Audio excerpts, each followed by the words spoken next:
Hello friends, this is Dr. Kajal welcoming you to the journey from Mohan to Mahatma, the narration of Mahatma Gandhi's autobiography, the story of my experiments with truth. South Africa के लिए second time मेरा सफ़र शुरू हो गया। इस बार मेरे साथ में मेरा परिवार था। मैंने मेरी पत्नी और बच्चों को पारसी स्टाइल का रहन सहन अपनाने के लिए कहा ताकि नई जगह में वे एडजस्ट कर पाए।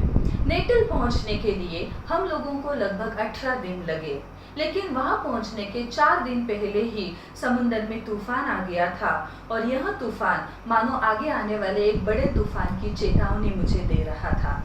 जब हम लोग वहां पोर्ट पर पहुंचे तब 5 दिनों के लिए हमें क्वारंटाइन में रखा गया।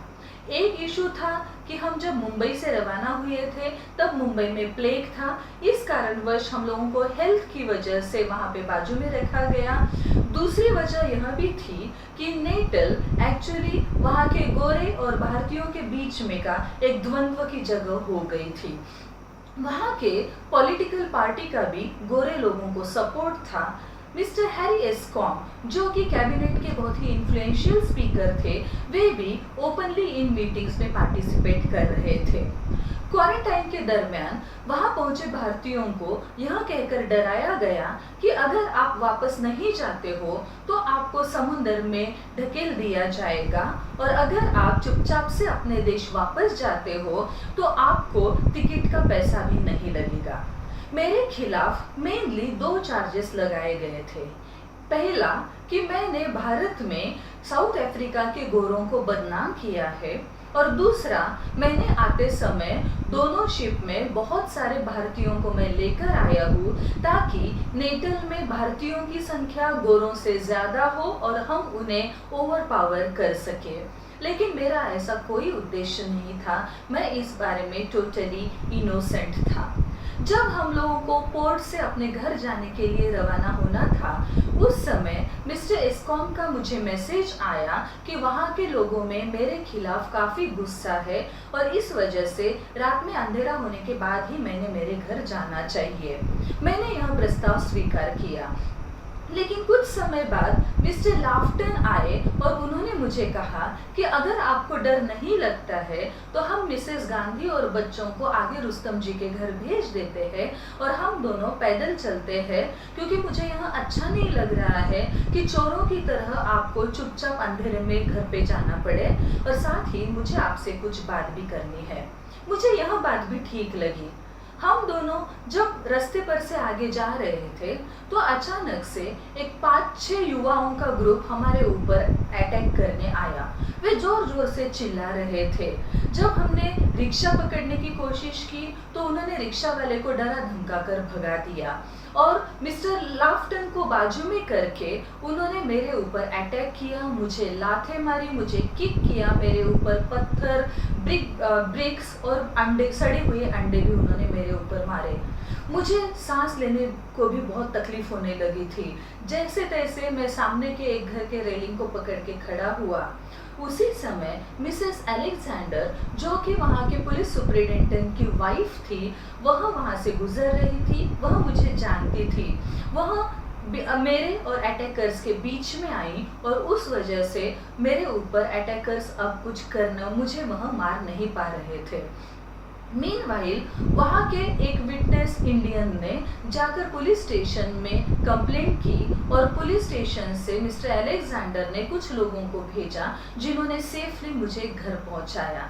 घर जाते समय रास्ते में ही स्टेशन लग रहा था, पुलिस स्टेशन लग रहा था और उस वजह से मैं वहाँ पर रुका। मिस्टर अलेक्जेंडर ने मुझे कहा कि अगर आप चाहो तो आप इन लोगों के खिलाफ ओपिनियन दे सकते हो या केस कर सकते हो। तब मैंने उनसे कहा कि मुझे किसी के ऊपर भी केस करना नहीं है। वो लोग सच्चाई जानते नहीं हैं। जब वे जान जाएंगे तो वे खुद ही शांत हो जाएंगे। मैं घर पहुंचा। घर के अंदर तो शांति थी, लेकिन बाहर लोगों ने घेराव डाला हुआ था और वो लोग जोर जोर से चिल्ला रहे थे कि वी मस्ट हैव गांधी, हमें गांधी चाहिए। मिस्टर अलेक्जेंडर ने उन्हें शांत करने की कोशिश की, लेकिन वह मॉब सुनने के लिए तैयार नहीं था। आखिर उन्होंने मुझे अंदर मैसेज भेजा कि अगर आपको आपके दोस्त का यह घर, उसकी प्रॉपर्टी और अपने परिवार को बचाना है तो आप भेस बदल के चुपचाप यहाँ से दूसरी तरफ चले जाइए। मेरे पास कोई इलाज नहीं था। मैं सोच रहा था कि आज एक ही समय दो अलग अलग बिहेवियर मुझे करना पड़ रहा था। पहले मिस्टर लाफ्टन के हिसाब से मैं ओपनली बिना डरे रास्ते पर निकल गया और अब इस मॉब को डर कर मुझे भेस बदल कर चुपचाप से जाना पड़ रहा था। मैंने एक इंडियन पुलिस कांस्टेबल का ड्रेस पहना, यूनिफॉर्म पहना, बालों को मैंने मद्रासी स्कार्फ बांधा और दो डिटेक्टिव्स के साथ में चुपचाप से छुपते छुपाते मैं रास्ते के दूसरी ओर पहुंच गया, जहां पर एक कैरेज मेरे लिए तैयार रखा गया था। उसमें बैठकर मैं पुलिस स्टेशन पहुंचा। जब मैं पुलिस स्टेशन पहुंचा तब इधर मिस्टर इस्कॉम ने मॉब को बताया कि आप लोग यहाँ पर रश मत कीजिए, मिस्टर गांधी अंदर नहीं है। मॉब सुनने के लिए तैयार नहीं था, उन्हें विश्वास नहीं था। उन्होंने उनके दो रिप्रेजेंटेटिव्स को पुलिस के साथ अंदर भेजा।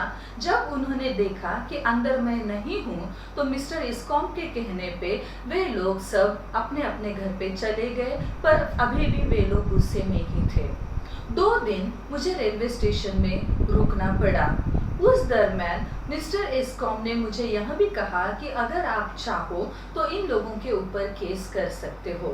मिस्टर चेम्बरलेन जो कि स्टेट सेक्रेटरी थे, उनका भी मेरे लिए यह मैसेज था कि मैं चाहूँ तो इन जख्मों के लिए उन लोगों के ऊपर केस कर सकता हूँ। तब मैंने उनसे कहा कि मुझे उन लोगों के ऊपर कोई गुस्सा नहीं है, कोई नाराजगी नहीं है। अगर वे लोग सच जानते तो वे ऐसा बिल्कुल भी बिहेव नहीं करते थे। और मिस्टर इस्कॉम, यहाँ के लीडर्स और आपके हाथ में था कि आप लोगों को उन्हें यह बताते कि र्यूटर में जो बताया गया था वह बातें बढ़ा चढ़ा के की गई थी। इसलिए मुझे किसी के ऊपर कोई केस करना नहीं है। जब वे लोग सत्य जान जाएंगे तो उन्हें खुद को ही शर्मिंदगी महसूस होगी। जिस दिन मैं नेटल पहुंचा था उसी दिन एक इंटरव्यूअर ने मेरा इंटरव्यू लिया था, जिसमें मैंने उन्हें पूरा मेरा लिटरेचर जो मैंने भारत में बनाया था वह सब कुछ बताया था। और उन्हें यह भी कहा कि मैंने जो भी कुछ पहले ही साउथ अफ्रीका में कहा था वही मैंने भारत जाकर भी कहा था। मैंने कुछ भी स्ट्रॉन्ग स्टेटमेंट्स या एग्जैजरेटेड स्टेटमेंट्स नहीं किए थे। लकीली फिरोज शाह मेहता की वजह से मेरे पास मेरे स्पीचेस के और मेरे राइटिंग्स के प्रिंटेड कॉपीज थे। यह सारा लिटरेचर मैंने उस जर्नलिस्ट को भी दिया था। उसने मेरा इंटरव्यू अखबार में छापा और वह पढ़ने के बाद में और मेरा स्टेटमेंट सुनने के बाद में वहाँ के लोगों को बहुत बुरा लगा और उन्हें खुद के बिहेवियर के ऊपर शर्म आई। न्यूज़पेपर में भी इसके ऊपर काफ़ी चर्चा हुई। न्यूज़पेपर्स ने मुझे इनोसेंट डिक्लेयर किया और मॉब को दोषी साबित किया। इस घटना से भले ही मुझे चोट पहुंची थी, फिजिकली मुझे ब्रूइजेस हुए थे, लेकिन एक तरफ से यह मॉब लिंचिंग की घटना मेरे लिए ब्लेसिंग इन डिसगाइज ही साबित हुई थी। आज के लिए इतना ही। If you like this video please share, like, subscribe and comment on it. Thank you.